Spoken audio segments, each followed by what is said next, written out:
There's change constantly. And if you're not updating your whole knowledge set on how that works, and if you haven't gone through that analysis process, you might be making some big assumptions. You will very likely see very different results down funnel. Welcome back to the Sterling Family Law Show. Today we are continuing our series on SEO. I have the pleasure of having Tony Carls, who is the co-founder of our very own family law firm, Sterling Lawyers, that has grown to over 27 attorneys. Today we are going to talk about the 5 ways to know if your SEO is actually working. You know, with the AI wave upon us, we've talked a lot about that. We've talked a lot about how to grow your law firm. And one thing that we have found very successful at Sterling is our ability to rank in SEO, to be able to drive leads from Google Maps into our firm. And so today we're going to continue that conversation. Tony, our first way to know if you're actually working and if your SEO is actually working is you're stuck in the vanity metrics trap. This is something that we talk about all the time. It's something that our clients, I think, get stuck in, and they care. Well, my impressions are going down, or my keyword density is different. Tell us why this is such a trap, and what firms should focus on instead. Yeah, I think this is there's 2 sides of this same story. There's one where you're looking at traffic and impressions, and you're super happy because your vanity metrics is what I would call those, is going up, but your phone isn't ringing more and you're not actually growing as a business. The other version of that is you're tracking your vanity metrics, and you're seeing them go the opposite way, but you actually are seeing more phone calls, more leads, and you're on your marketing team incorrectly because you're not looking actually through all of the detail and understanding what's really occurring.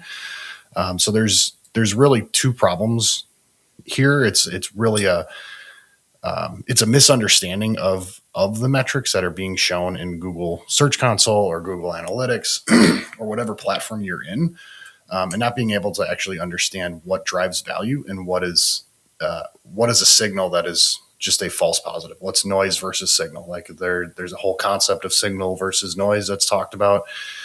If you are focused on the noise, which is your vanity metrics, and you're not focused on the signal, which is your phone ringing? Are your qualified leads going up? Are you having more consultations? That's what you should be holding your marketing team accountable. Is phone ringing? Are your qualified leads going up? And are you getting sets? If you're looking at vanity metrics and that's all you're obsessing about, you're looking at the wrong thing. And it's a big trap because you're a lawyer. Transparently, the real harsh truth here is you're a lawyer. You're not looking through this. It would be like me coming in and reading one of your contracts and saying, oh, well, this looks wrong. That would be ignorant for me to do that. Correct? So similarly, someone that's been in the marketplace for 15 years that really just studies marketing can tell you something very different, and it might not make sense to you because you're not a marketer. You're a language doctor being a lawyer. We have 2 very different skill sets. So getting caught in this vanity trap, or the super manager that thinks that they're capable of doing absolutely anything, there's a big trap here. And I think asking good questions is important, but the real story here is, what's your signal, which is calls, qualified leads, consults being scheduled, and what's the noise? All of the vanity metrics that a marketing person is going to show you that actually aren't phone calls, qualified leads, and consults being set.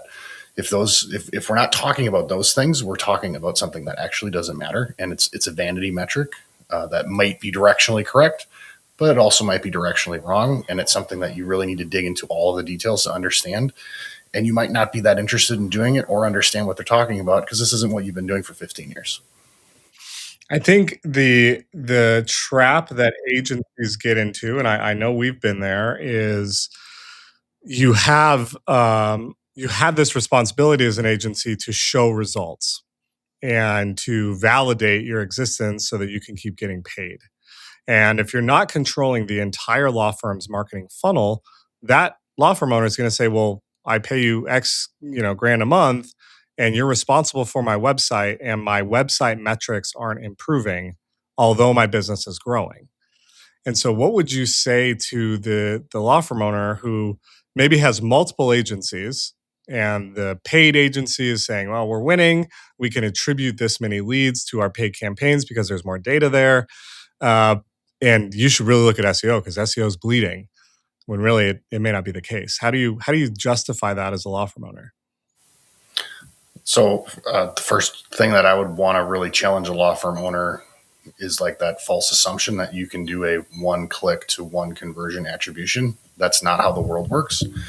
When people, especially in this space, like if you're buying, something that's $50 or less on Amazon, you're still probably doing more research on that one day in multiple different platforms. I know for myself, like last time I bought a backpack, I used Grok to give me here, what are the best backpacks for. I carry my laptop all the time. I have a couple cords. I don't want it to be super heavy. I want it to be easy to travel with. So like I gave it a whole bunch of different information. It gave me a list of different backpacks and then places that I could go buy them. And then I went and looked around. So if the attribution is I clicked through a paid ad on Amazon, now it's working. There was no attribution to what the actual research I did in Grok, right? So this false assumption that you can do single layer attribution or single click attribution is such a falsity. And that's for a backpack that doesn't really matter. Just imagine the different level of research that's happening for a divorce or for any type of legal case in general. It's a very different story. It's a multi-attribution journey. And if you don't understand that, you're going to really struggle to grow your firm, period. So, but if you're stuck in there, if you're stuck in that mindset, and that's like you're going to say, he's full of shit. He doesn't know what he's talking about. I'm doing that last click attribution, and that's what matters. Okay, fine. If I were you and I were managing just an SEO company, I'm saying, how can I prove my SEO team's value? I would not be looking at total traffic. I would be looking very, very, very specifically at what are the keywords that actually drive conversions that we can try to say are last click attribution opportunities. And that's a very small near me. Yeah, it's a very small subset of keywords that are going to show in your Google Search Console platform. So you might have 10,000 impressions per day. The ones that matter that you should be tracking are probably closer to 1,500, 12 to 1,500. So it might be 10%, but you're going to get reports on all of the other stuff. And you're going to say, oh, they're winning. They're winning for me because it keeps growing. And you could have traffic that's growing and your primary keywords falling. Now that's not necessarily the full story though. So, but if that were how I would be looking at it from an SEO perspective, that would be something I'd be looking at. On the paid channel perspective, far too often we're not measuring important things. Like one thing that everybody should measure is how much of my offline data is getting into my online platform. So it's a report that you probably never get, but you go into your Google Ads platform, you click goals, you click summary, and you see literally how many conversions went back into the platform that were offline. Because if it's zero, you're not optimizing for anything. Google's guessing. So is your agency. And like they're hoping what they're doing is working. It's all hope. And if hope's your strategy, I don't want to be on that. I don't want to be on that boat or on that journey. So there's a bunch of different sub metrics that I would be looking at that are going to be more leading indicators on how well am I doing. So like on the one for organic, I'm probably actually not looking at impressions or traffic. I'm looking at the ranking number, because the ranking number is going to tell me when I'm visible for this primary keyword, am I actually visible? Because if I'm outside of the top 5 for that keyword, nobody's seeing my organic search result. When's the last time you scrolled all the way to the bottom of Google's first page and actually clicked on anything? You don't do it. You do a search, you look at the AI review, you then look at maps, and you look at the first 2 or 3 listings.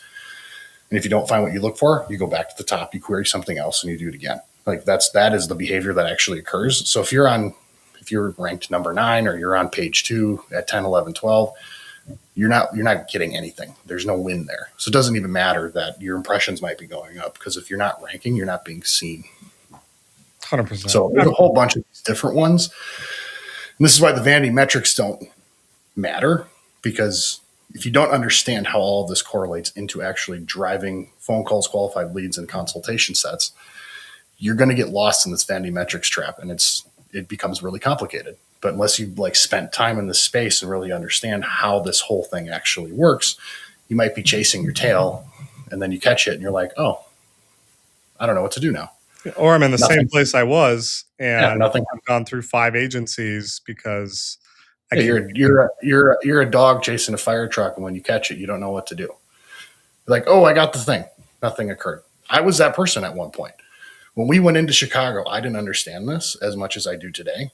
We ranked first in the maps in Chicago, downtown in the Loop, first organically for Chicago divorce lawyers. Guess what happened to my business? We hardly saw any growth. And Chicago divorce lawyers is a massive keyword.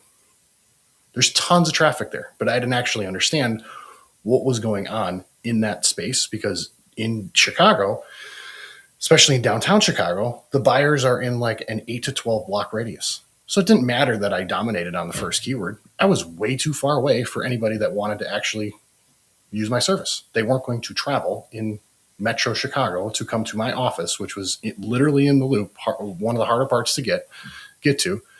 They weren't going to do it. And the demographics of the Loop, it's a reverse bell curve. So you have a lot of people that don't have a lot of money, and then a ton of people that have a lot of money, and none of the buyers are the buyers that buy online are right in the middle, and they didn't exist. So like I didn't understand all of that, but I did after we went there and learned the lesson. So there's a whole bunch of these things that make a big difference. So you might be dominating on a keyword, you might be doing really good things, and you might not be seeing any results, just like I experienced when we went to downtown Chicago. This is like part of the game that you gotta, if you really want to play it, you have to understand it, or you have to find someone that you trust that understands the game. 100%. I think we talk a lot about what not to track. Our second point is the waterfall that we kind of invented and that we use for all of our clients is the answer to what to track. So give us a little perspective on the actual metrics that matter for a firm and what they should look at on a daily basis. Yeah. So I've mentioned them multiple times already. So what I would be looking at is how many inquiries am I getting? So that's phone calls and web leads. How many of those are qualified using a very a limited amount of qualification? So are they in my practice area? Are they in my location? And the third one we use is we don't ask them, do you have money? That would be pretty not great for a phone call, but we listen for things like, are they on disability? Are they on, are they on any welfare programs? Are they mentioning any of these things that really signal oh, you are very likely not going to be able to afford my service? We don't necessarily kick them all out, but that's how we qualify leads. It's practice area, location, and they didn't give me one of the what we call our red flag scripting. They didn't give me one of the red flags. So those are qualified leads. So inquiries, calls, and web leads. Qualified leads, how many of those got through that 3-step process? That's very simple. And then how many got set? Those 3 numbers, that's how you should be measuring your marketing team. And if you're not measuring them that way and you're worried about what's my impressions or what are my clicks or what's my, pick a metric that's in one of these platforms that you could chase all day long, you're likely not going to be getting, you might accidentally be getting an increase in these things. But if you don't know why, you haven't achieved anything and you can't repeat it, which means you can't grow. You just got to hope you just accidentally stumble upon the next thing that actually won. So yes, those 3 would be I would look at. Family law isn't like other practice areas. Your callers are not shopping for a service. They're looking for someone who makes them feel safe enough to share the worst thing happening in their life. The firm that hears them first wins every time. And that's what changed everything at Sterling. We eventually built that system into 4 actionable steps. On this free training, Mary Sankey, who leads our sales team, is going to break down the entire 4-step sales system. She is Sterling's sales manager. She's the one who runs it every single day. So go ahead and register below for the sales secrets of an $18 million family law firm. I'll see you there. So, Tony, I know you gave us a few metrics there. I think it's hyper important that our listeners understand that there are about 8 key metrics that you should track every single day, every week, every month that is going to give you visibility into the health of your firm and the health of the marketing as it relates to your firm. We just completed a webinar on this. We called it How to Moneyball Your Law Firm. You can check that out online. But if you are listening to this, please write these down. These are the 8 metrics that you have to track for your firm's health. Yeah.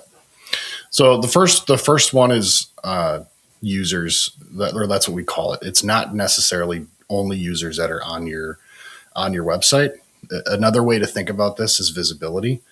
So when someone does research in an LLM like ChatGPT or Claude or whatever, they're going to give them recommendations on who could help with that potential problem, right? And then you're going to see some sort of like LLM visibility. That would be included.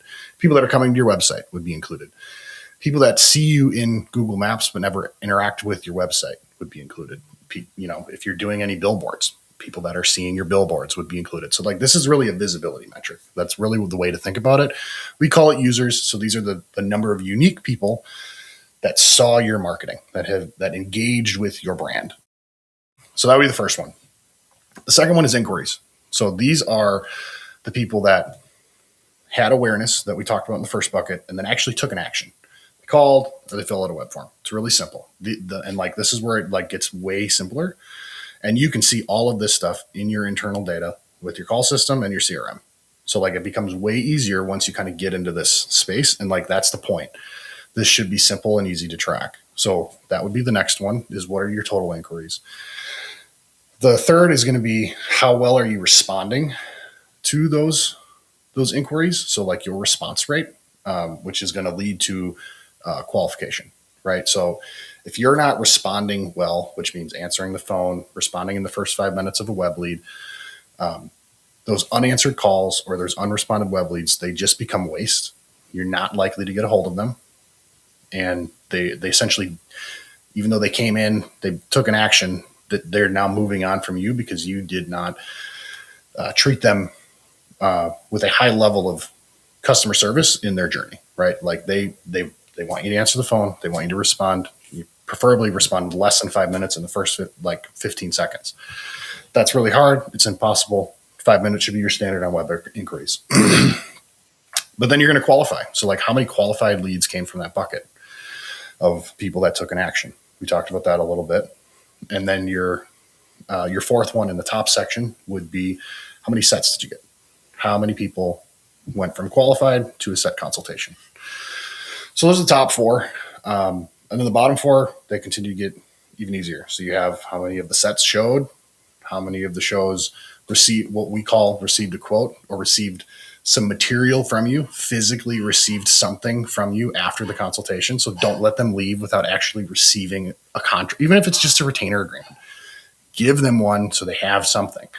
Don't let them leave and be like, oh yeah, I'll come back and talk to you later. They're not going to come back and talk to you later.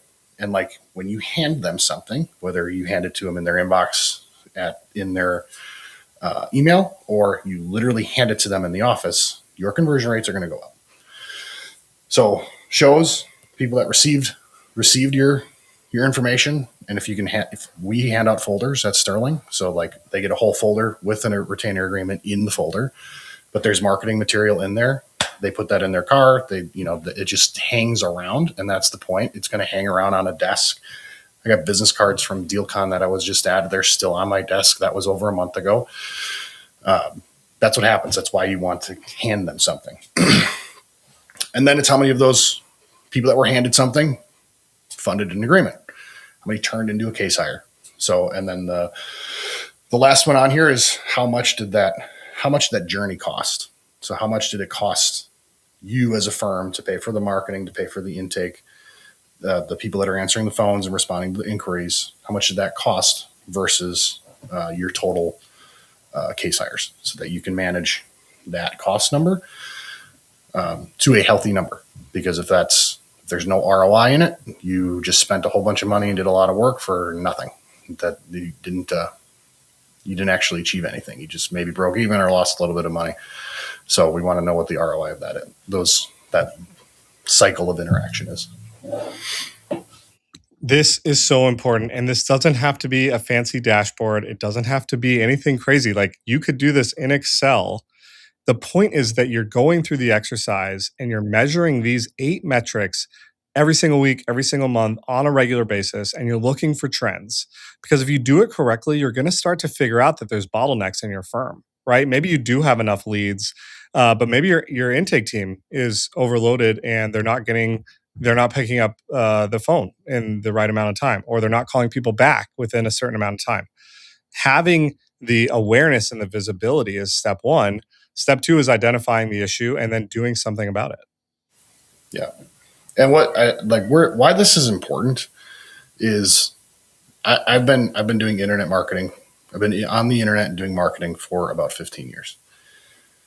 I can tell you what was working 15 years ago is not the same things that work today.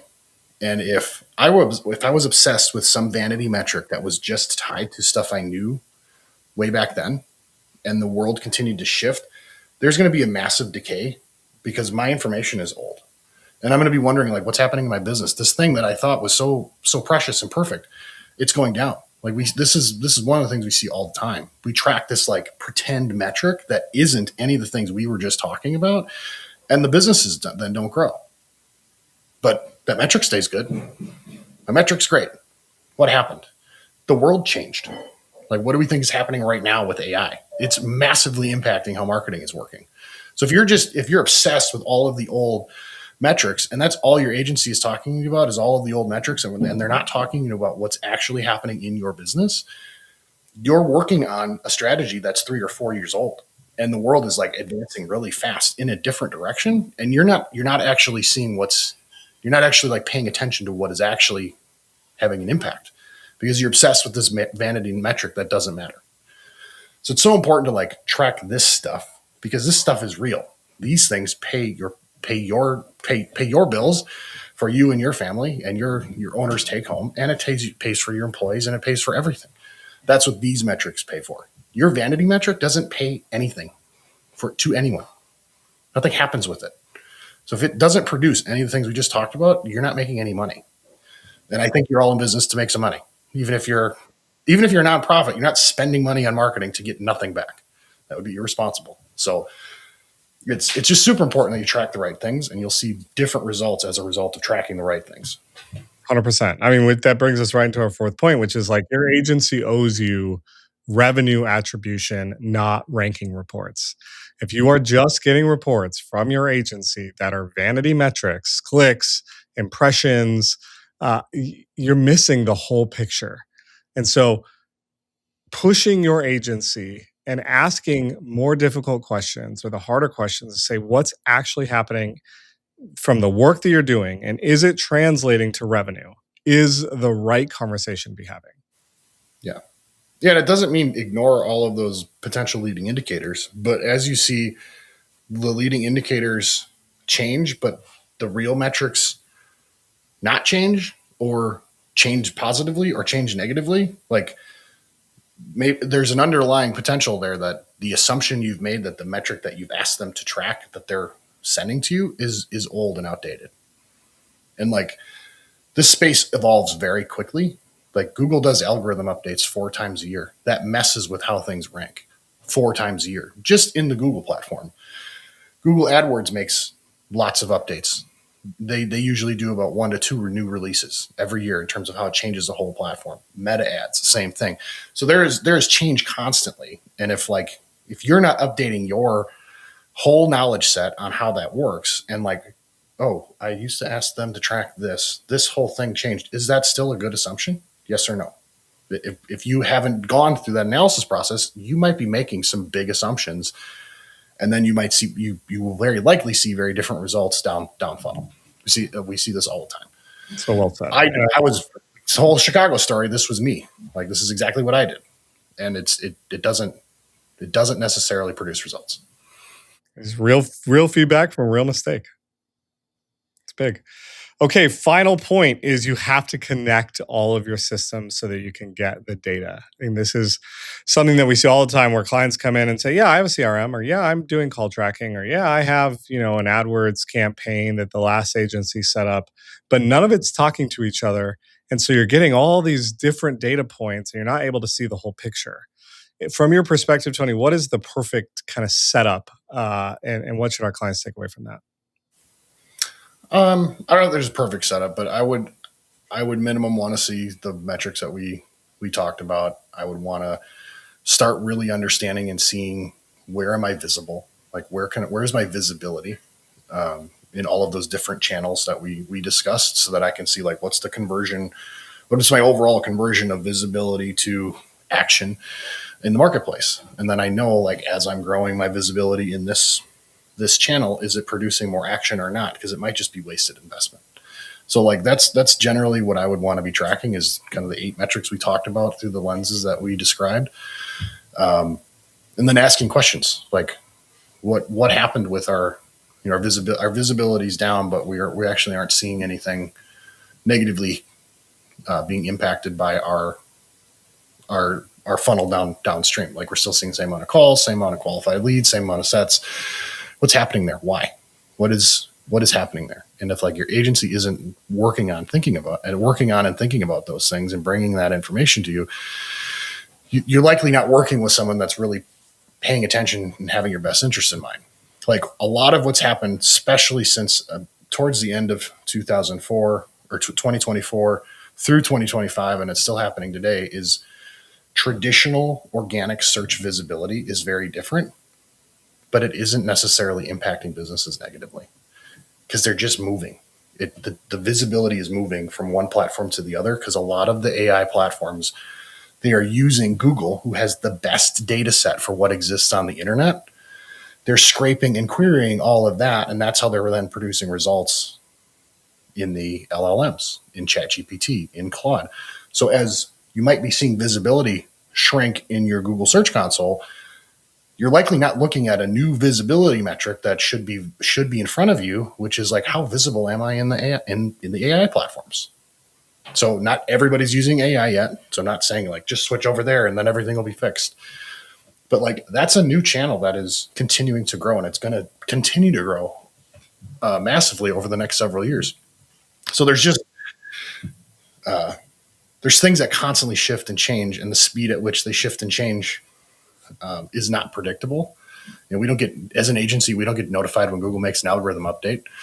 There's no like, oh, okay, guess what, guys? There's a product launch happening on March 15th. Everybody watch. That's not how it works. So typically we know after we get a report from one of the blogs we follow that tracks volatility in the search rankings, and then Google will confirm or kind of suggest nonchalantly that, oh yeah, we kind of made a tweak here, but a lot of their updates aren't even named. Like they won't tell you exactly that they made an update, but it's really clear you did something, because these search results are all over the place now. Like they're very different than they were before.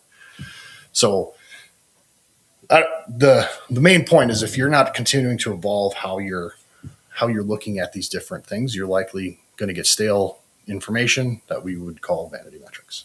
Love it. So good. Now that you know how to measure whether your SEO is actually working, but the real question is, what happens when the numbers look right and the results still don't come?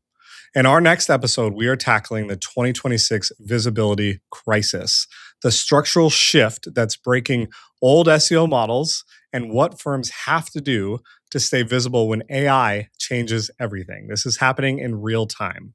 And so if you missed our last episode where we broke down the 90-day SEO process roadmap and what to actually do in the first 3 months, go back and watch that one, because it sets the foundation for everything that we covered today. Tony, thank you so much for your time. Really excited to continue this conversation.